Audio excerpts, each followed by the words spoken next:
All right, Iranian cyberattacks on U.S. critical infrastructure. Let's get into it first. Why is it important? Why do we care? So, headline's pretty specific, but what this details is a broader use globally, not just localized in regional conflicts, of nation states attacking critical infrastructure and, more importantly, civilian infrastructure. Let's get into it. The federal government put this out last month in July, mapping and detailing the Iranian cyberattacks on U.S. water and critical infrastructure across these myriad of states. I think all it was over 100 cyberattacks. Now, this is across sanitation, operations, all the stuff that makes, potable, clean drinking water. For a reason, Minnesota taking the brunt of the cyber attacks, but the more important part here is why is this happening and why do we continue to see this happen across multiple different conflicts, and we can see this here as well happening in the UK. Iran specifically targeting UK's energy defenses and grid. And then likewise, we've been seeing this ongoing, but Russia's invasion of Ukraine, Russia deliberately and intentionally targeting civilian and critical infrastructure. So why across here, and the reason is twofold.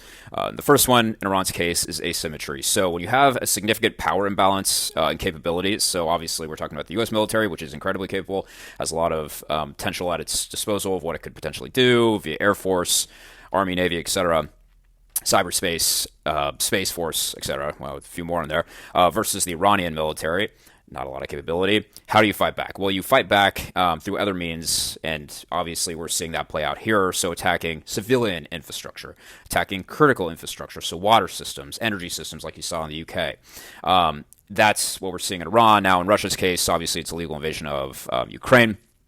They're doing that in a bit of a different way. At least at the outset of the war, it was asymmetrical in Russia's advantage, i.e. the power imbalance was in Russia's favor.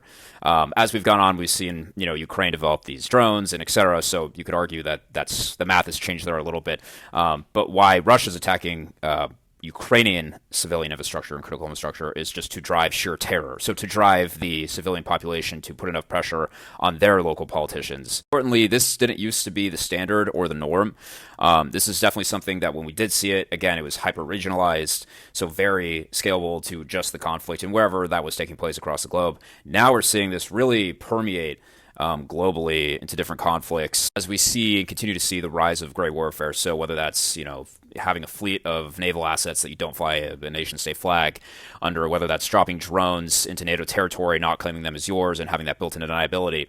And also cyber attacks on critical infrastructure in which you deny that it's yours, or at least you have some form of built-in plausible deniability. You also, obviously, as geopolitical volatility is massively increasing, as we continue to say on this page and platform, the rapid development of warfare tactics and drones and technology is also exacerbating this trend. Like and subscribe for more.